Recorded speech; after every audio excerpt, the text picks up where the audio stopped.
नमस्कार विद्यार्थी मित्रांनो, आज 26/7/2028 शिक्षण सप्ताह अंतर्गत प्रथम उपचार कार्यशाळा आपण आज आपल्या या सत्रामध्ये साजरा करणार आहोत। आपण गेल्या आठवड्याभरापासून शिक्षण सप्ताह अंतर्गत अनेक कार्यक्रम आयोजित करत आहोत। जसं आज सकाळीच आपण मातीचे भांडे, मुखवटे तयार करण्याच्या स्पर्धा घेतल्या। तुम्ही सगळ्या विद्यार्थ्यांनी त्या अंतर्गत अतिशय उत्साहाने त्यामध्ये सहभाग झालात आणि आता या दुसऱ्या सत्रामध्ये आज आपण प्रथम उपचार कार्यशाळा आयोजित करत आहोत। तर आजच्या आपल्या या कार्यक्रमाचे अध्यक्षस्थान आपल्या विद्यालयाचे मुख्याध्यापक आदरणीय परदेशी सर यांनी स्वीकारावे अशी मी त्यांना नम्र विनंती करते।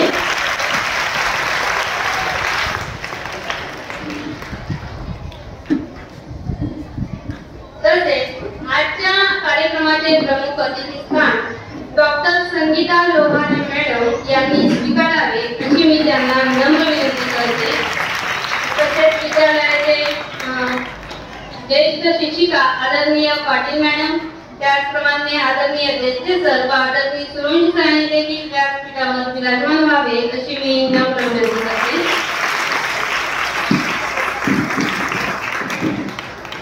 व्यासपीठावर उपस्थित सर्व मान्यवरांचे सर्वप्रथम मी शब्द सुमनांनी सहर्ष स्वागत करते।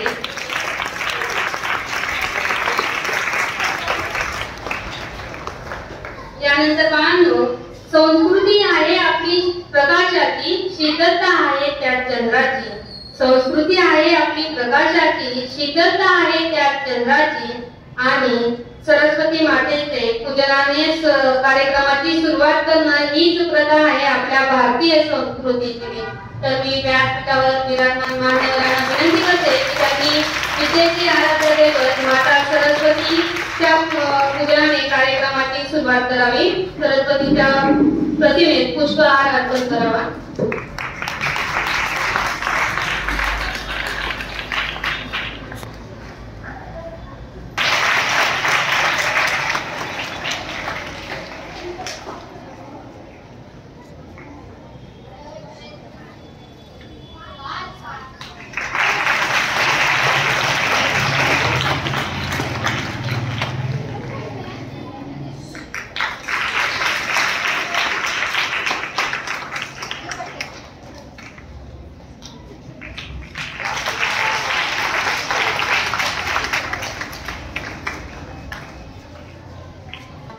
आलेल्या मान्यवरांचे स्वागत करणे ही आपली संस्कृती आहे व त्याचप्रमाणे आजच्या कार्यक्रमाचे आपले अध्यक्ष आपल्या विद्यालयाचे मुख्याध्यापक आदरणीय परदेशी सर यांचे स्वागत आदरणीय देशचे सरांनी करावा अशी मी त्यांना विनंती करते।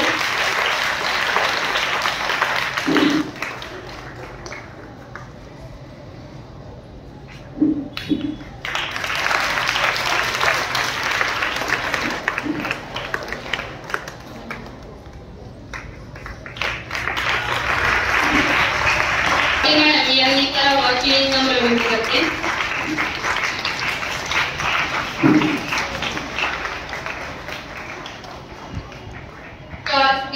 पुष्पगुच्छ देऊन स्वागत करण्यात येत आहे। स्काउट गाईड क्लब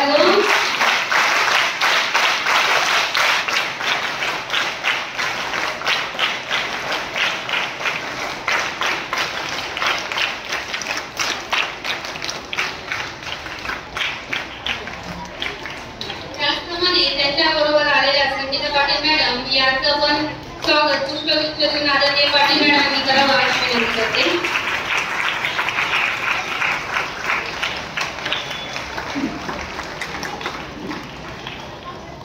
विद्यार्थी मित्रांनो, कार्यक्रमाला वैद्यकीय व्यवसायातून समाजसेवा करणाऱ्या आजच्या आपल्या प्रमुख अतिथी यांचा मी तुम्हाला थोडक्यात परिचय करून देते। मॅडमांचं नाव संगीता विनायक लोहार असं आहे। मॅडमांचं वय 32 वर्ष आहे। मॅडमांचं 12वी पर्यंतचं शिक्षण योगेश्वरी महाविद्यालय आंबेजोगाई जिल्हा बीड या ठिकाणी झालेलं आहे। त्यानंतर डिग्रीचं शिक्षण मॅडमांचं Vijaysinh Mohite Patil college of nursing and medical research institute Akluj या ठिकाणी झाले। मॅडमांचं education BA BSc MLHP community health officer of civil hospital Belgaum या ठिकाणी मॅडमांचे एज्युकेशन पूर्ण झालेलं आहे. मॅडमांचं माहेर अंबेजोगाई जिल्हा बीड या ठिकाणाचं आहे आणि सासर हे लातूर आहे. मॅडमांनी MIT मेडिकल कॉलेज येथे शिक्षक म्हणून 4 वर्ष त्यांनी अनुभव घेतलेला आहे, नोकरी केलेली आहे. आणि आता हल्ली madam community health officer at sub centre Takali प्रजा PSC पाटोदा येथे गेल्या 5 वर्षापासून कार्यरत आहेत.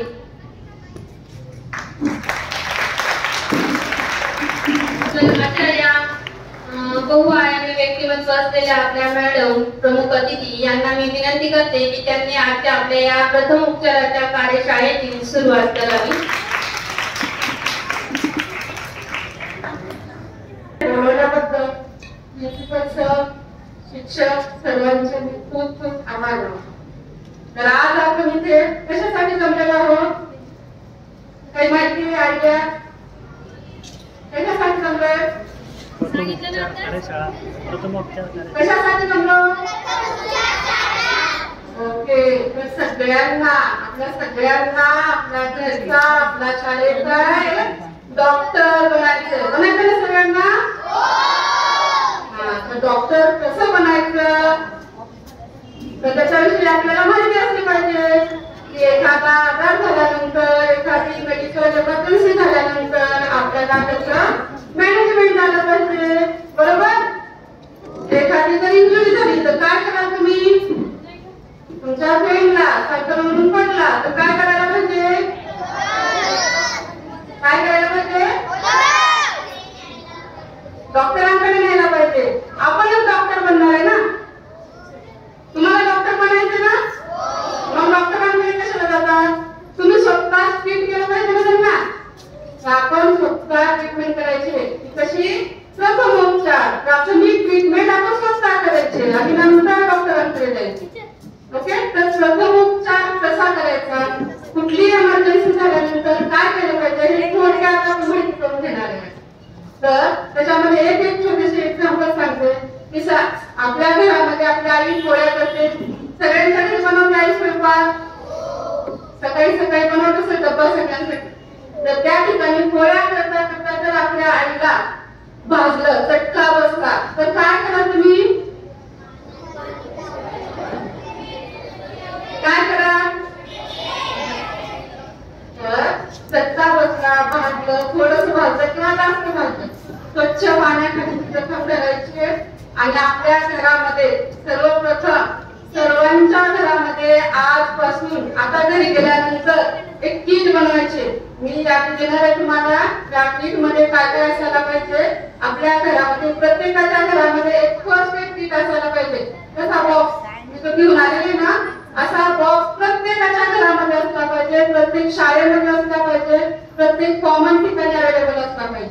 ठीक आहे? बनवणार सगळ्यांना? ओके. तर त्यामध्ये काय काय अवेलेबल असलं पाहिजे मी सांगणार. ठीक आहे? तर भाजते, त्याच्यानंतर आपण पोहायला जातो. सगळेजण पोहायला गेल्यानंतर एखादा मित्र आपला उडायला लागतो. आपण लहान बसून बघतो किंवा उडाल्यानंतर डोळा बाहेर काढतो. पण काय बाहेर काढल्यानंतर काय करायचं कुणालाही माहिती नसतं. ओके. एखादा मुलगा सायकलवरून पडला, खूप जास्त ब्लिडिंग होते, डोक्याला लागलेलं आहे, तर त्या मुलाला पटकन काय करतात? हॉस्पिटलकडे घेऊन जाण्यात येतं. पण हॉस्पिटल हे दूर असतं. तोपर्यंत खूप जास्त प्रमाणामध्ये ब्लिडिंग होते, रक्तस्राव होतो आणि तो मुलगा शॉक मध्ये जातो, चक्कर येऊन पडतो. असं चालेल का? नाही. तर त्याचा होणारा रक्तस्राव, त्याची झालेली जखम आपल्याला लवकरात लवकर ती बंद करायची. त्याचा ब्लिडिंग जी होते ती आपल्याला लवकरात लवकर बंद करायची. त्याच्यानंतर आपल्याला जायचं. तर अगोदर मी तुम्हाला किट मध्ये काय काय अवेलेबल असलं पाहिजे ते सांगते आणि त्याच्यानंतर त्याचे वापर कसा करायचा हे तुम्हाला डेमो करून दाखवते. ठीक आहे?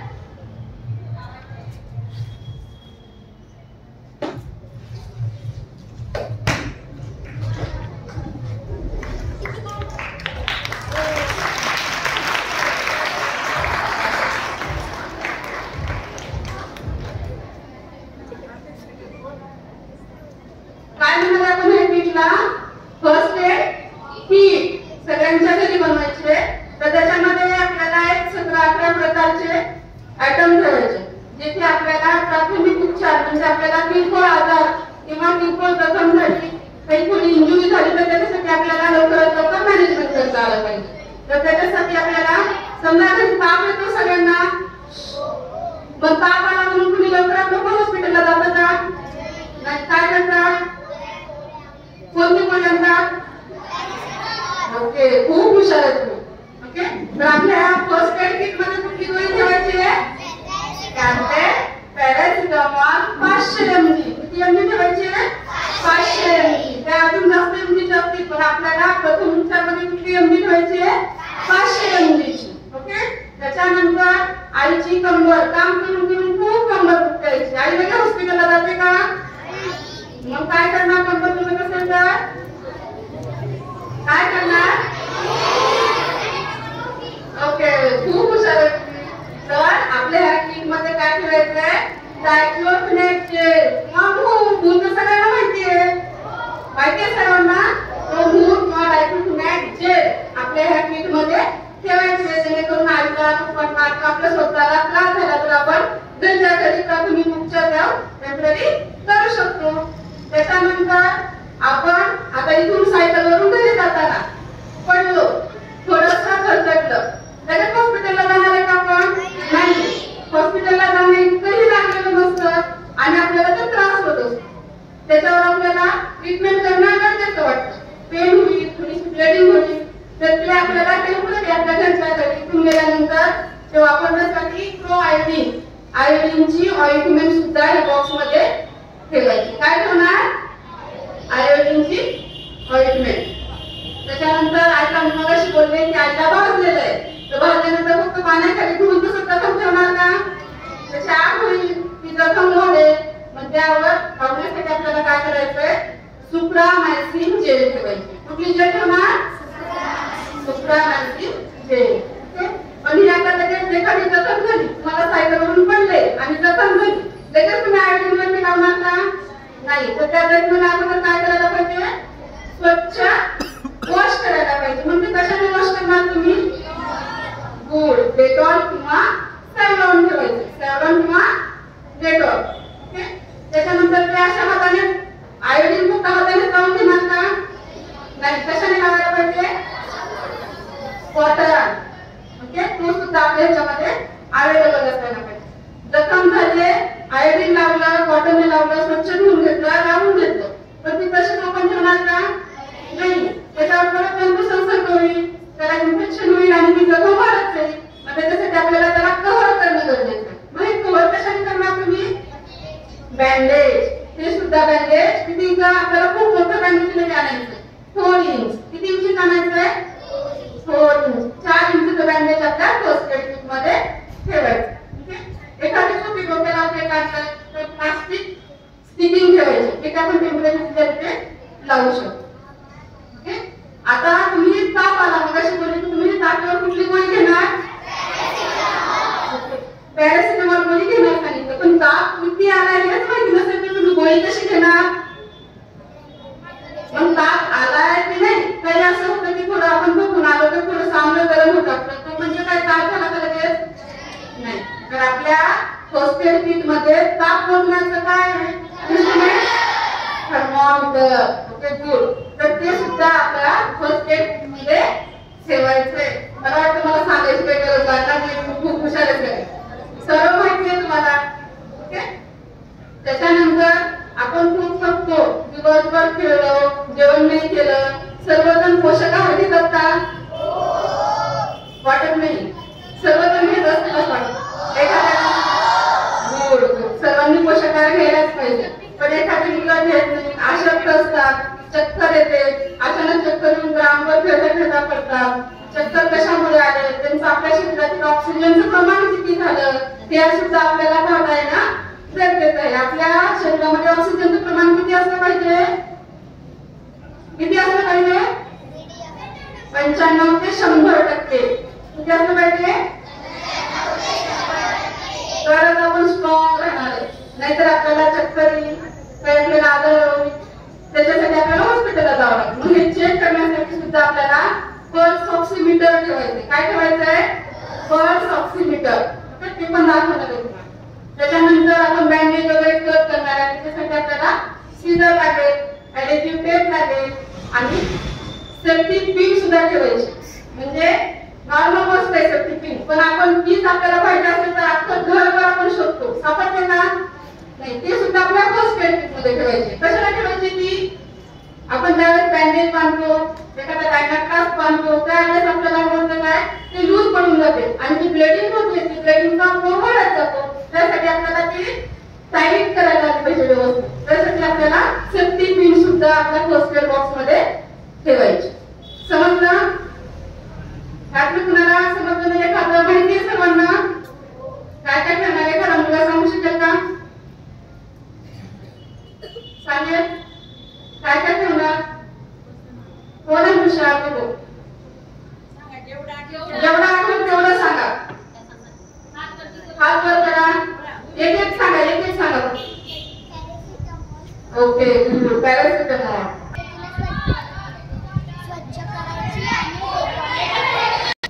हा गुड, व्हेरी गुड.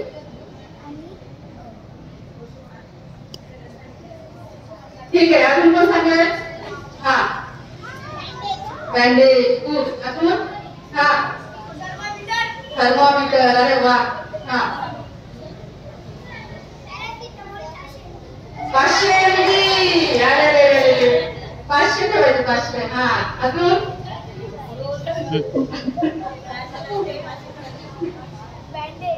बँडेज. अजून? चला बरोबर सांगा. Oil. Supramycin. Very good. Iodine. अरे वा. हा चला कुठे आहे? हा डेटॉल. सीझर. ओ कॉटन. ओके. सगळ्यांना छान पैकी सगळं माहिती झालंय तर सगळेजण बनवणार फर्स्ट एड किट बनवणार सगळे? ओके. मॅडमांना दाखवायची बरं का सगळ्यांनी बनवून. सुप्रामायसिन, बँडेज, डायक्लोफिनाक जेल, पल्स ऑक्सिमीटर. कशासाठी? ऑक्सिजनचा प्रमाण मोजण्यासाठी. ओके. सॅलॉन, डेटॉल. असं छोटं सांगून द्यायचं, खूप मोठं साहित्य आणायचं नाही, छोटं आपल्या बॉक्स मध्ये बसलं पाहिजे. क्लिनिकल थर्मोमीटर टेम्परेचर मोजण्यासाठी. आपल्या बॉडीचं नॉर्मल टेम्परेचर किती असलं पाहिजे? Okay good. त्याच्यात जर वर असेल 38, 39 असं पण झालं तर आपल्याला काय समजायचं? ताप आहे. मग त्याच्यावर काय घेणार आपण? तापाची गोळी, पॅरासिटामॉल. सीझर आणि बँडेज. समजा फ्रॅक्चर वगैरे झालं, एखाद्याचा सायकलून पडला, फ्रॅक्चर झाले, समजतंय आपल्याला त्याचा हार्ट फ्रॅक्चर झालेला आहे, तर आपल्याला टाईट करणं गरजेचं आहे. आपण तसं सोडून हॉस्पिटलमध्ये घेऊन जाणार का? नाही. तर त्यावेळेस आपल्याला हे असणं गरजेचं आहे. तर आपण टेम्पररी टाईट करणार आणि हॉस्पिटलपर्यंत पोहोचविणार. समजलं? आपल्या समोर काय नाव तुझं? तर आपण त्याच्यावर प्रथम उपचार करतोय. तर पहिल्यांदा काय करायचे? ती जखम आपण कशाने वॉश करून घ्यायची? डेटॉलने वॉश करून घ्यायची.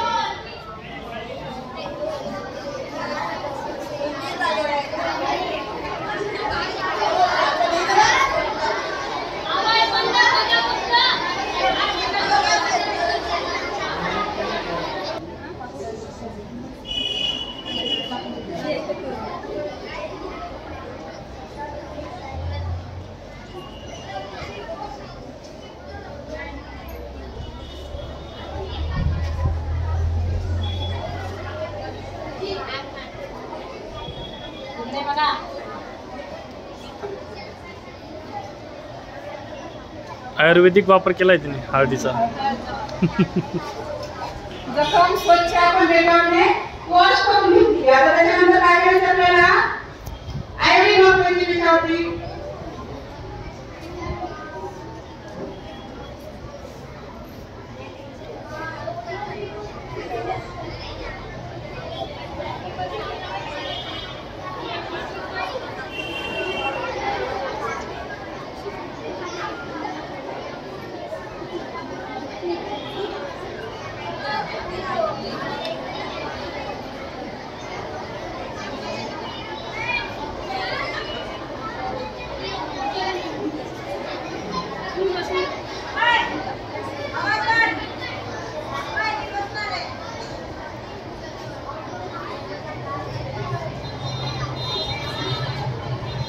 त्याच्यावरती आपण स्वच्छ कोरण ठेवायचे किंवा वरून साफ ठेवायचे.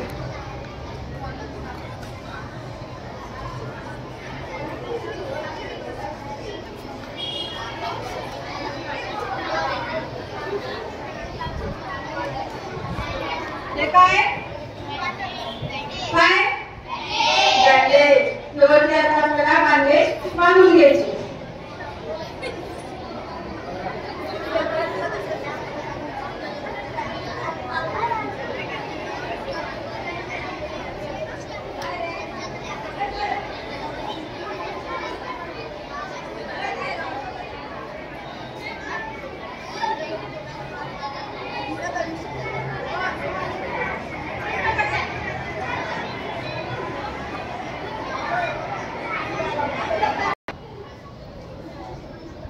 ओके. आणि खूप जास्त जखम असतील तर त्यांना काय करायचंय, हॉस्पिटलला रेफर करायचंय. त्याच्यासाठी पुढील ट्रीटमेंटसाठी त्यांना इंजेक्शनची गरज असेल, टीटी इंजेक्शनची गरज असेल तर त्यांना आपण तिथे हॉस्पिटलला पाठवणार आहे. मायनर असेल तर आपण ह्याच ट्रीटमेंटवरती आपल्या घरी कव्हर करून घेणार आहे. समजला?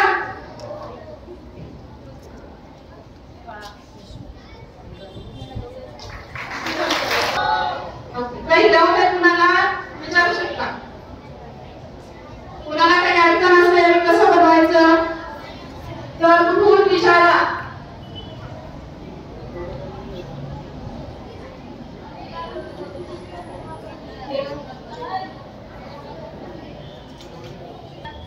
सात चावला ओके ते सुद्धा गरजेचं आहे. बरं, सात चावला स्नेक बाईट झाला तर काय करणार?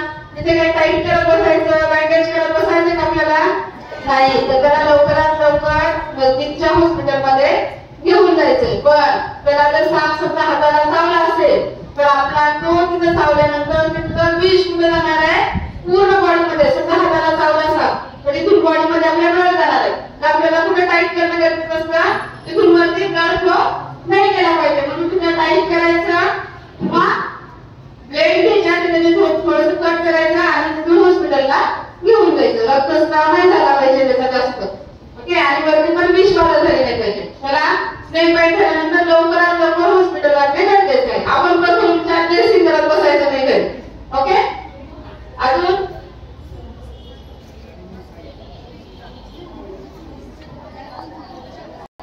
तुमचा मित्र बुडतोय, काय केलं पाहिजे तिथे? कसं वाचवणार? खात्यामध्ये दाबायचं.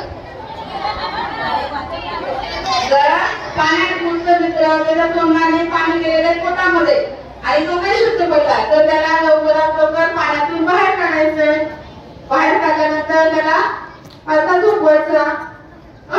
त्याला पाठीवर दाबायचं. परत त्याला सुद्धा झोपून पोटावर दाबायचं आणि त्याचं पूर्ण पाणी बाहेर काढायचं. छातीवर दाबावं लागेल का तिथे? नाही. कुठे दाबावं लागेल? पोटावर. पोटावर दाबलं तर ते पाणी बाहेर येणार आहे. पाणी कुठे गेलंय? पोटात गेलंय. ते बाहेर काढायचं. त्याला शुद्धीवर आणायचं. ओके. अजून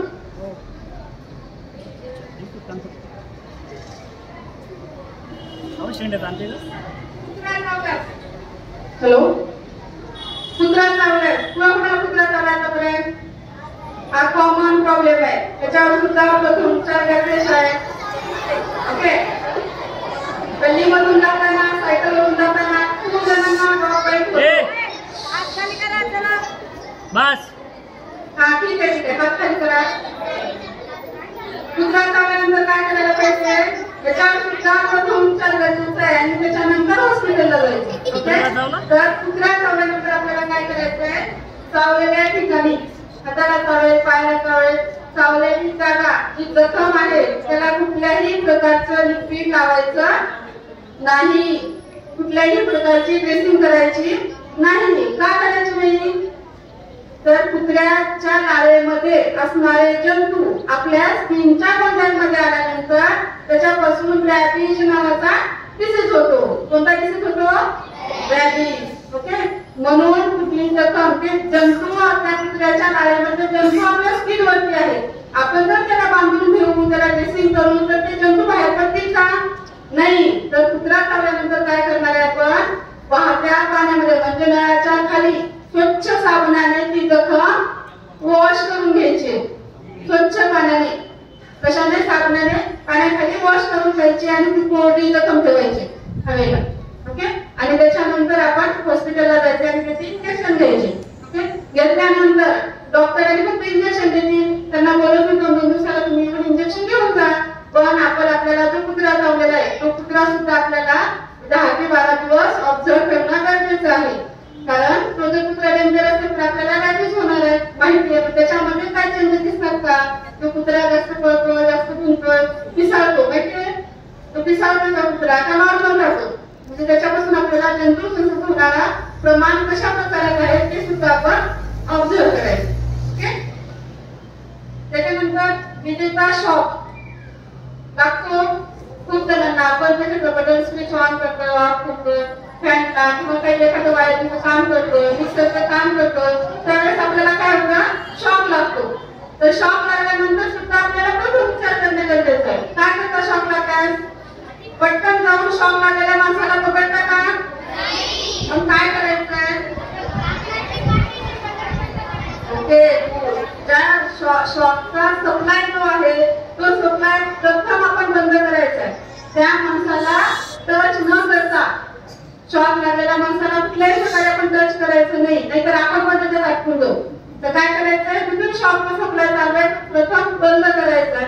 बंद केल्यानंतर त्या माणसाला शॉक लागलेला आहे त्या माणसाला जमिनीवर आपल्याला झोपवायचंय.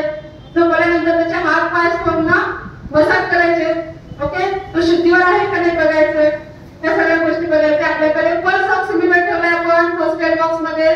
त्याने त्या माणसाचे पल्स चेक करायचे शुद्धीवर आहे का नाही. जर खूप जास्त प्रमाणात शॉक लागलेला असेल तर त्याला लवकरात लवकर हॉस्पिटलला रेफर करायचं. ओके. त्याच्यानंतर विषबाधा. हे घरात आपण एखादा बघा गुडनाईट लिक्विड ठेवतो किंवा एखादा विषारी द्रव्य ठेवतो, एखाद्या मुलांचा करू ठेवतो. छोटी छोटी मुलं असतात आपल्या घरी किंवा चुकून आपल्याकडून सुद्धा ते विष आपल्या अंगावरती पडलं जातं. तर त्यावेळेस काय करायला पाहिजे? पॅनिक व्हायचं का? घाबरून जायचं का? नाही. ते जर आपण तोंडामध्ये घेतलेलं असेल, पिलेलं असेल तर ते वेगळं. अंगावर जर पडलंय तर ते पॅनिक व्हायचं नाही. ते पूर्ण काय करायचंय? धुवून घ्यायचंय. लवकरात लवकर वॉश करून घ्यायचे. का बरं वॉश करून घ्यायचंय? ते आपल्या स्किन मार्फत, आपल्या त्वचा मार्फत ते आपल्या शरीरामध्ये ऍब्सॉर्ब होऊ शकतं आणि त्याने सुद्धा आपल्या शरीराला विषबाधा होऊ शकते. ओके. आणि समजा ते जर औषध आपण विषबाधा केलेलं असेल, पिलेलं गेलं असेल, चुकून आपल्या शरीरामध्ये गेलेलं असेल तर आपल्या घरी काय करतात? त्याला वॉमिटिंग करा, काहीतरी प्यायला द्या, काहीतरी खायला द्या आणि त्याला पटापट वॉमिटिंग करायला हवं. जेणेकरून वॉमिटिंग केलं तर ते विष सगळं बाहेर निघून जाईल.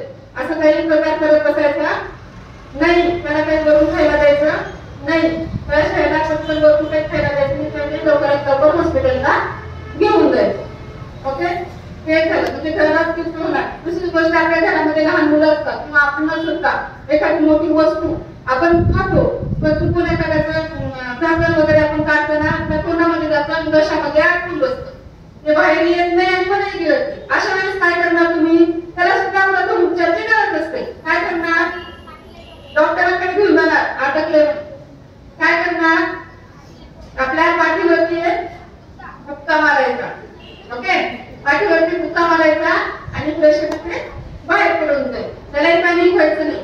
काही मुलं, छोटी मुलं असतात घरामध्ये, आई ज्वारी किंवा मोठे हरभरा वगैरे ठेवलेला असतो, तो सुद्धा मुलं खेळत खेळत काय करतात? नाकात घालून घेतात.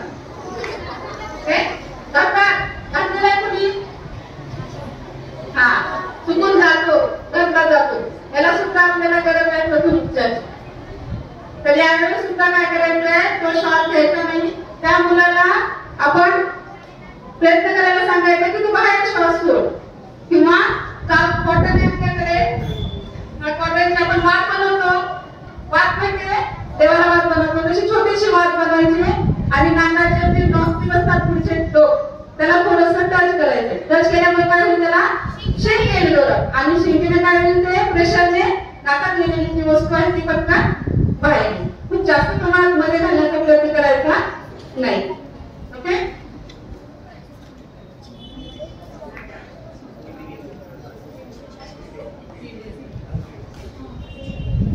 आणि दुसरी गोष्ट म्हणजे आता काही मुलं चक्कर येऊन पडतात, अचानक फिट्स येतात. कशामुळे त्याची वेगवेगळे कारण असू शकतात. खरंच मेडिकल कारण असेल, अशक्तपणामुळे किंवा जेवण न केल्यामुळे ह्या गोष्टीमुळे जर फिट आली, चक्कर आली, तर आपल्याला प्रथम काय करायचं, त्याच्यामध्ये त्या व्यक्तीला, त्या मुलाला आपल्याला जमिनीवर व्यवस्थित झोपवायचे आणि त्याची पाय वर करायचे. कारण पाय वर करायचे कशामुळे चक्कर येते, तर आपल्या ब्रेनला ब्लड सप्लाय कमी झाल्यामुळे. ब्लड सप्लाय मार्फतच आपल्या शरीराला ऑक्सिजनचा सप्लाय होतो, ऑक्सिजन पोहोचतो. तर ब्लड सप्लाय ब्रेनला कमी पडला तर आपल्याला काय होणार, चक्कर येणार. मग आता ब्रेनला ब्लड सप्लाय करण्यासाठी आपल्याला काय करायचंय, पाय थोडेसे उंचवायचे, त्यांची पाम्स, हाताची तळी आणि पायाची तळी काय करायचे, मसाज करायचे, जेणेकरून तिथे टेम्परेचर प्रोड्यूस होईल आणि त्यांची चक्कर व्हायला कमी होईल. आणि त्याच्यानंतर त्या व्यक्तीला आपल्याकडे आपण ORS जर तुमच्याकडे हे ठेवलं प्रथम उपचारमध्ये तर खूप चांगली गोष्ट आहे. तुमच्या शरीराच्या म्हणजे गव्हर्नमेंट हॉस्पिटलमध्ये जायचं, महिन्याला एक पॉकेट आणून तुमच्या फर्स्ट एड किट मध्ये ठेवलं तरी सुद्धा खूप चांगली गोष्ट आहे. सर्वांच्या घराजवळ एक मेडिकल असतं, खूप स्वस्तामध्ये हे पॉकेट भेटतो ORS नावाचं. तर पॉकेट आपण आपल्या पर्सनल बॉक्स मध्ये ठेवायचं, त्याचं पाणी करायचं, चक्कर आलेल्या व्यक्तीला एक ग्लासभर पाणी द्यायचं. किंवा हे अवेलेबल नसेल तर काय करणार, साखर लिंबू मिक्स करायचे ग्लासभर पाण्यामध्ये आणि ते सुद्धा त्याला देऊन द्यायचे टेम्पररी. समजा त्याच्या तोंडातून फेस येतोय, त्याची दात किती बसले, दाताला दात कडक होऊन बसले, ओके, आणि ते तोंडातून फेस येतोय, तर ते सुद्धा खूप महत्वाचं आहे. ह्याच्यामध्ये मॅनेजमेंट खूप महत्वाचं आहे. काय करायला पाहिजे तुम्ही, अशा वेळेस पॅनिक होऊन लोक काय करतात, म्हणजे आपण काय करतो, त्यांच्या तोंडामध्ये काहीतरी घाला, एखादा लोखंडाचा घाला किंवा चम्मच घाला, काहीतरी करणार आहे, मग त्याला सरळ झोपवा.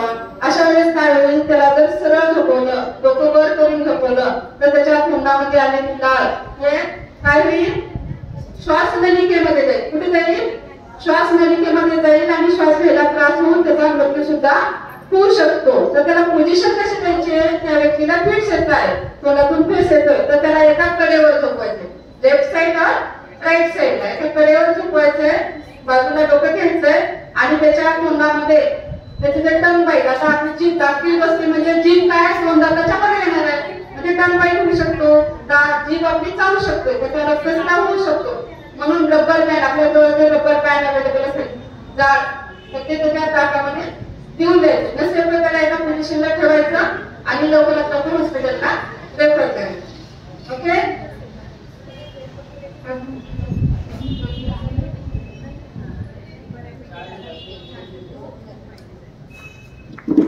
ओके.